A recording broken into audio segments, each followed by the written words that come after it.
There are story themes, ideas that are embedded within us pretty well at a genetic level. A very simple one is a journey into the unknown. Slightly more complex, a crisis, period of fearful waiting. The journey out of the crisis begins. Or another one, facing chaos and then working sacrificially to produce some habitable order, habitable and usable order out of that chaos. Now, these are classic storylines, often referred to as archetypes, and they deeply reflect the way that Homo sapiens have experienced life for the whole of the sort of 250,000 years that we've been on the planet. They probably also, would have also resonated and been part of the lived experience of the hominid ancestors who go back millions of years before sapiens. These stories are who we are as a species. Now, we're currently living with all three of those that I've just run through and others as well. So we've got COVID-19 hits, we're knocked back, we hide in our homes, and we wait in fear. The waiting comes to an end. We slowly begin moving out of hiding and back into, well, here's the problem. We are entering unknown territory. We face chaos out of which we need to produce order. We're on a journey into the unknown. Now, in a conversation in May, I loved an answer from a currently serving headmaster to one who's retired, and the retired one was asking about his plans for September. The response was, "I'm still trying to sort out next week." And I'm making this video at a point where we're uncertain what the second week of term is going to look like. We're only about, got another week of holiday after this one, and then we're back in. But we've only got a theoretical understanding of the first week because, quite honestly, nobody's ever done this before. And okay, I'm talking about schools because that's where I work, but what I'm saying here is going to apply to pretty well anywhere, anything that we are doing at the moment. And so looking at school, we're going to go into that first week. Yeah, it's theoretically planned. It's all nicely down. We've got all the, all the spreadsheets are there. It's all in place. But, it's all theoretical. There's going to be some frantic replanning required in the light of that first week. I mean, potentially there's going to be some pretty frantic replanning required after the first day when we get the boys back in. And I'm reflecting today on an email from my head. We have 4 cathedral services in the autumn term in my school. And, where we're going with this one can be summarised fairly simply. Probably all online. Or better check as we go week by week. Well, at least it gives me an excuse if one of them is rather last minute. And all those rapidly acquired and honed online skills from the summer term are now going to be required for this. And thankfully, I'm working in a context here where the cathedral are now pretty slick at their online working. But that's where all of us are. Very steep learning curve as so much has gone online, and we've had to make these rapid adjustments to work out how to create that order from chaos. But we've got here a difference, a really clear difference between the stories we tell, read, watch, or hear. A clear difference between those and actually living through them. Because those stories that we engage with from outside, well, they're usually complete. When we start reading Lord of the Rings, we know how it ends, and even if it's the first time you've ever read it, you're going to get to the end of the book, and it's probably going to end. And of course, it does end, and essentially, Lord of the Rings has a happy ending. It sort of winds everything up, wraps everything up fairly neatly. In COVID-19 world, we're making it up as we go along. We don't really know what it's going to be like next week. We've absolutely no idea what's going to look like when this, whatever this is, when will it end? What will an end look like? These are just complete unknowns. Now, as we look at the Bible, we've got no shortage of these type of themes. We've got this, crisis, waiting, journey out stories. And because they're real life, they don't quite match Lord of the Rings.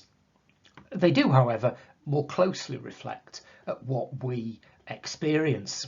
Now, two standard journey stories that I use pretty well every year with the boys. If I use them often enough, they may even engage with them, and it might sink in eventually what it's all about. And so I tend to use Abraham, the journey of Abraham, the beginning of the school year, and then I use the journey of the Magi as we come back after Christmas. However, these don't seem to quite capture the journey that we face this year. Now, a much better journey story, I think, for us at the moment is the exile. Bit of background on this one. What you've got is the Jews. We're in the 7th century here. The Babylonians are the latest big empire who are pushing everybody else around, and they're pushing around the Jews. They turn up, they conquer Jerusalem. And so this journey that they ended up going on there, they didn't decide to go on this journey. They just had it thrust upon them. It was completely and utterly against their wishes. They didn't want to be conquered by the Babylonians. It was just that the Babylonians turned up and they were much bigger and more powerful, and so they conquered them. And what that meant was that the journey that the Jews undertook, they were just hauled out of Jerusalem, and all the elite, all those who could have been any use to the Babylonians at all, they were just all carted off to be slaves in Babylon. And so what they had to do then, they're in an alien land, and they've got to make new lives. They've got to work out how they were going to thrive and how they were going to prepare themselves. Actually, it wasn't them, it was their descendants. How they're going to prepare for a return to Jerusalem, a rebuilding of the temple. They never lost that hope. Their world had been completely turned upside down. All they had trusted in was gone, and they had to think everything pretty well from scratch and put new life together. Now that captures far better the situation in which we find ourselves.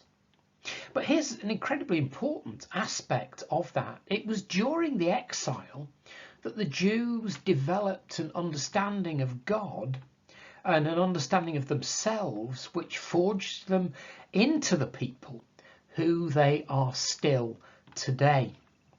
And it's the understanding of God that was developed in the exile that was then taken into Christianity. The exile forced them to move beyond that rather simple, God is the tribal God, God is the God of that particular geographical area.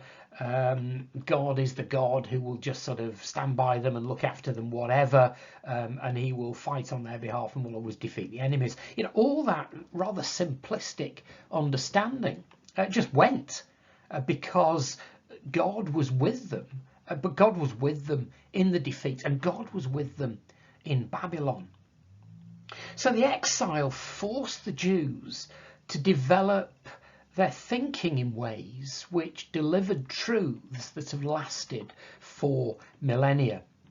That's what shaped Christianity, and Christianity has then shaped Western culture and then so much else in the world. So it's not unreasonable to say that actually the way that the Jews engaged with their experience of the exile, everything being turned upside down, them having to rethink everything from scratch, that then has impacted on the world today and shaped the 21st century world 2,500 years or so later.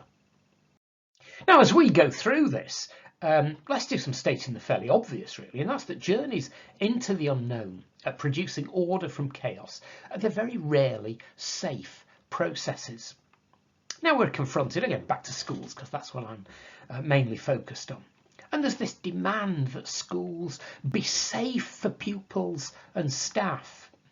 Well, schools actually have never been, there's no such thing as safe for anybody.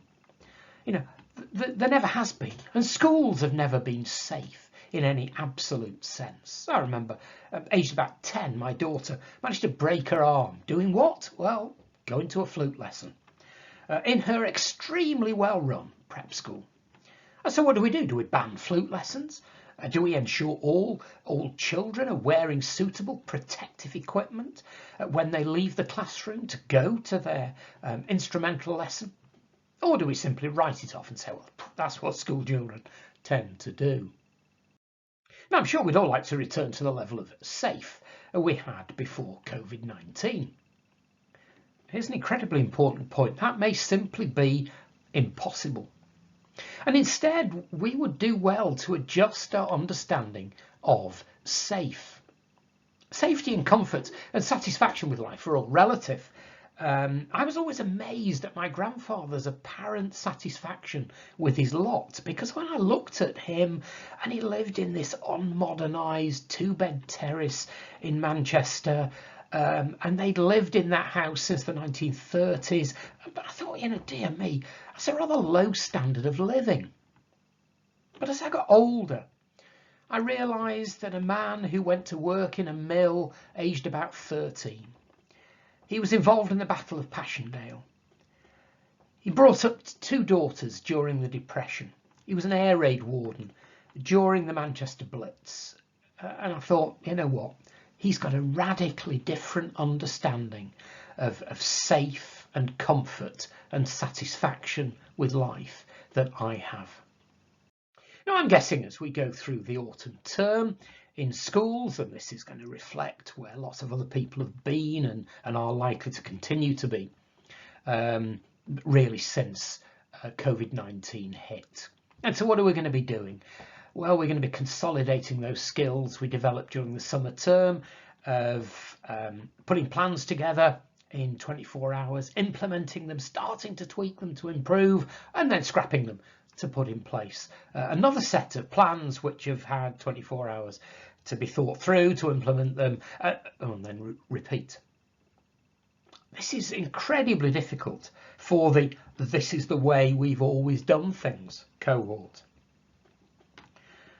To generate good quality education for pupils, to keep your business running, to do whatever it is that you're doing in COVID-19 world, it's going to require considerable agility, willingness to take risks. It's going to be the same in school as in every other walk of life at the moment. And how long do we have to look ahead? Well, I'm working on the principle that we need to be saying, well, it's the next few years. It's not the next few weeks, not the next few months. It's the next few years. It's going to be a difficult journey as we are and have been hauled out of our comfort and stability into the exile of COVID-19 land. Now, there's inevitably going to be casualties. Well, we've already had casualties. There's going to be more of them, of varying degrees of severity during this process. There's going to be no avoiding that. But let's be reassured by the knowledge that just as the Jews were able to find God in deep and meaningful ways in that alien land of Babylon, that we can be sustained by God's presence on the difficult journey ahead and the unsettling experience of living in this pandemic world.